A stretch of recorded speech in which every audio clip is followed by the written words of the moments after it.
बारसोई अधिवक्ता संघ द्वारा भव्य स्वागत पटना उच्च न्यायालय के न्यायाधीश अरुण कुमार झा का आज पहुंचे हुए हैं। पटना उच्च न्यायालय के न्यायाधीश अरुण कुमार झा बारसोई और यहाँ अभी थोड़ी देर पहले समीक्षात्मक बैठक करते हुए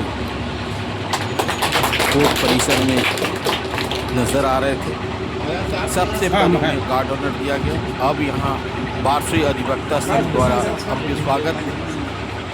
भव्य स्वागत कार्यक्रम में अधिवक्ता संघ के अध्यक्ष इफ्तिखार आलम, सचिव कृष्णधन शत्रुधर और अधिवक्ता संघ कार्यकारिणी के सदस्य तौहीद अख्तर, अबरार अली, अरुण कुमार शाह, AKM रहमान आज़ाद, गोविंद जादव, मंजर आलम, दिनेश प्रसाद शाह, मुजाहिर सुल्तान, सभी अधिवक्ता बारसोई अधिवक्ता संघ के यहाँ मौजूद। भव्य कार्यक्रम, बहुत खुश पटना उच्च न्यायालय के न्यायाधीश बारसोई अधिवक्ता संघ के अधिवक्ताओं द्वारा स्वागत से कुछ ही देर में उनका होगा संबोधन। और अधिवक्ता संघ के अध्यक्ष इफ्तिखार आलम, सचिव कृष्णधन सूत्रधर भी स्वागत समारोह को संबोधित करेंगे। मैं दिखा रहा हूँ अभी जो उनका स्वागत हो रहा है। मैं हूं Bhaskar Bharti, Times Asia news channel से आंखों देखी लाइव ग्राउंड रिपोर्ट बारसोई अधिवक्ता संघ स्वागत समारोह से आप तक पहुंचाती हूँ।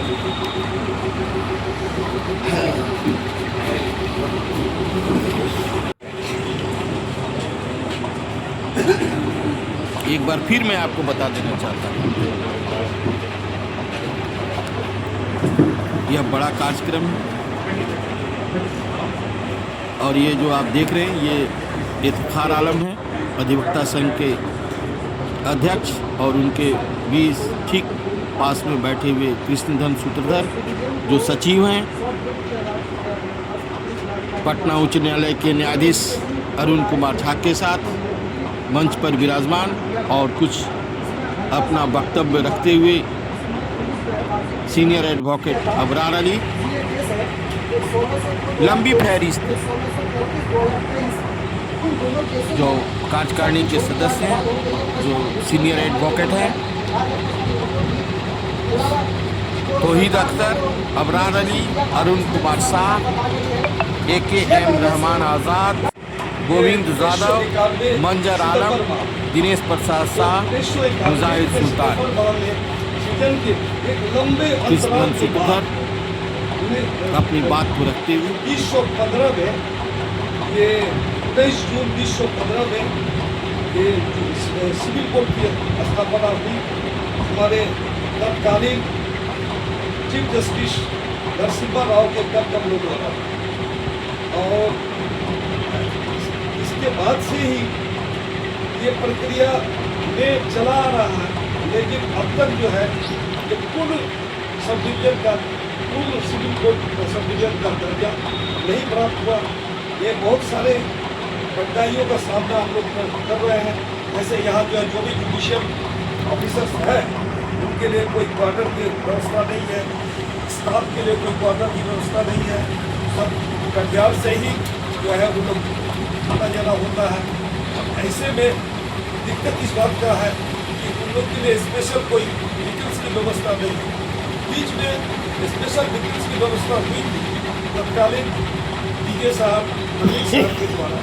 कटिहार से जो जुडिशियल ऑफिसर्स आते थे वाहन का व्यवस्था हुई, फिर उसको बंद कर दिया। तो मजबूरन जो है एक ट्रेन के माध्यम से ही आना जाना करना पड़ता है। तो इसमें अधिकतर समय तो रास्ते में ही कट जाता है। तो जुडिशियल ऑफिसर्स को समय की भी आवश्यकता है आने निकलने के लिए। इसलिए अगर पुराने सिस्टम को अगर बहाल कर दिया जाए, कटिहार में क्वार्टर है, अगर सरकार के श्रीमान के स्तर से अगर वाहन का व्यवस्था कर सरकारी माध्यम से कर दिया जाए तो डिस्पोजल भी ज़्यादा होगा। ऐसे हमारे सब जज साहब का तो डिस्पोजल का रेट बहुत ज़्यादा है और उनका साहब से भी कोई हम लोगों को है नहीं, उनका भी चल रहा है, उनके कार्यकाल जितना है उनके समझ बुझ के तहत जो है हम लोग बहुत अच्छा बेहतर सेवा प्रदान कर रहे हैं। और मैं श्रीमान का ध्यान जो है यहाँ के आंसू सब डिवीजन के भौगोलिक स्थिति के बारे में बताना चाह रहा हूँ। तो ये जो सब डिवीजन है, ये सब डिवीजन 3 क्षेत्र में मंगाल है, उत्तर, दक्षिण, पूरब, ये बंगाल सीमा अवस्थित है, वेस्ट बंगाल। सिर्फ पश्चिमी क्षेत्र ही बिहार है और इसके हम लोगों के सब डिवीजन के बाद बंगाल में बहुत सारा नया सब डिवीजन बना, लेकिन हम लोग कोसों दूर है, हम लोग का सब डिवीजन का साकार रूप नहीं हो पाया। अब रह गया कि यहाँ की जो लिटिगेंट पब्लिक वो अभी भी कटिहार का ही सफर करना पड़ रहा है। यहाँ के 12,000 केसेस जो है, केसेस यहाँ के जनता का कॉन्ट्रेक्टिंग है और यहाँ टोटल ग्राम पंचायत की संख्या जो है 500 सब डिवीजन के अंतर्गत 101 सब डिवीजन 101 ग्राम पंचायत है, 10 थाना है और 4 ब्लॉक है, 4 अंचल कार्यालय है और जनसंख्या के दृष्टिकोण से यहाँ का लगभग 10 लाख से ऊपर है। एक हम समझते हैं कि हम लोगों से छोटा सा डिस्ट्रिक्ट परिवर्तित होती है, लेकिन हम लोग बहुत पीछे हैं।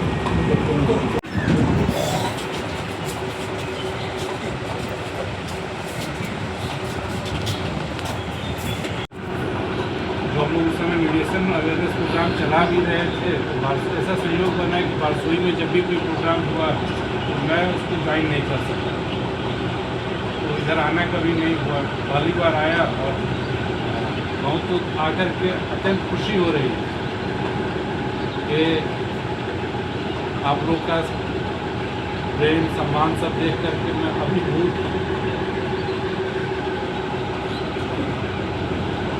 जब वहाँ से चले तो ये इस तरह का लग रहा था कि इतनी दूर जा रहे हैं, किस तरह की स्थिति में होंगे, मगर आप लोग का नंबर देख करके क्योंकि लोग यहाँ हैं रेगुलर प्रैक्टिस में, कोर्ट अच्छे से चल रही है। सब जज साहब से बात की, उन्होंने कहा कि वकील साहब लोग बहुत ही अच्छे हैं। नॉर्मली जो सब डिवीजन कोर्ट में बहुत डिफिकल्टी फेस करते हैं, कोई ऐसी डिफिकल्टी नहीं है। इसके लिए मैं आप लोग का बहुत बहुत धन्यवाद करता हूँ कि आप लोगों ने इतना ध्यान रखा है। और जो मेन पर्पस है जुडिशल साइड में कि लिटिगेंट को किसी तरह से उसको जो भी ग्रीवांस है उसका ग्रीवांस को खत्म करें, न्याय की जहाँ तक दरकार है, जहाँ तक गुंजाइश है उसको मिले, तो उसके लिए आप लोगों को मिलकर के जो जुडिशल ऑफिसर्स हैं और जो बार के मेंबर हैं वो लोग प्रयास कर रहे हैं। मेन मगर जो आकर के रुक जाती है बात यहाँ पे कि इंफ्रास्ट्रक्चर का बहुत ज़्यादा जो है कॉन्स्टेंट है, जगह नहीं है हमारे पास, रिकॉर्ड रखने के लिए भी जगह नहीं है। जब बनाया गया तो उस समय एल नसीम रेड्डी साहब चीफ जस्टिस थे, बहुत अच्छा काम उन्होंने किया कि हर जगह उन्होंने कोशिश की कि जो भी सब डिवीज़न थोड़ा दूर है उस जगह पे वहाँ पे सब डिवीज़न कोर्ट चला जाए। ये बात होती थी कि इंफ्रास्ट्रक्चर नहीं है और आप भेजते रहे, न दूसरे अफसर के लिए कोर्ट है, न रहने की जगह है, न वकील साहब लोग को बैठने की जगह है, तो काम कैसे होगा। मैं भी उस समय था सेशन जज में काम कर रहा था, मुझे भी कोर्ट सब डिवीज़न जो है खुलवाने का सवाल प्राप्त हुआ। उनका एक ही बात कहना था, उनका कहना था जब भी तो खोल लो, आगे जो है अगर एक बार खुल जाएगा तो व्यवस्था हो ही जाएगी, लोग किसी भी तरह से एडजस्ट करके काम कर लेंगे भी और बाद में धीरे धीरे करके जब गवर्नमेंट फंड देगी, जमीन देगी तो हम लोग बाकी चीज़ बाकी इंफ्रास्ट्रक्चर पूरा कर लेंगे। तो उस समय सुनने में अजीब लगता था कि कैसे जाएंगे। जुडिशल ऑफिसर जो मेरे साथ थे उनकी भी परेशानी थी, वकील साहब लोग भी जो है आरा में था तो आरा छोड़ करके वहाँ सब डिवीजन जाना उनकी भी दिक्कत हो रहा था, मगर यहाँ लगता है कि ऐसी कोई दिक्कत नहीं, तो यहाँ के थे, यहाँ से उन्होंने काम संभाल लिया और आगे आप लोग के इससे सहयोग से जो ज़मीन प्रॉब्लम है वो भी सॉल्व होने वाली है। ज़मीन एक्विजिशन का प्रोसेस ऑलमोस्ट कंप्लीट है, पेमेंट होना रह गया है, जो रैयत है उनको पेमेंट जाएगा। वगैरह है काउंट ऑफ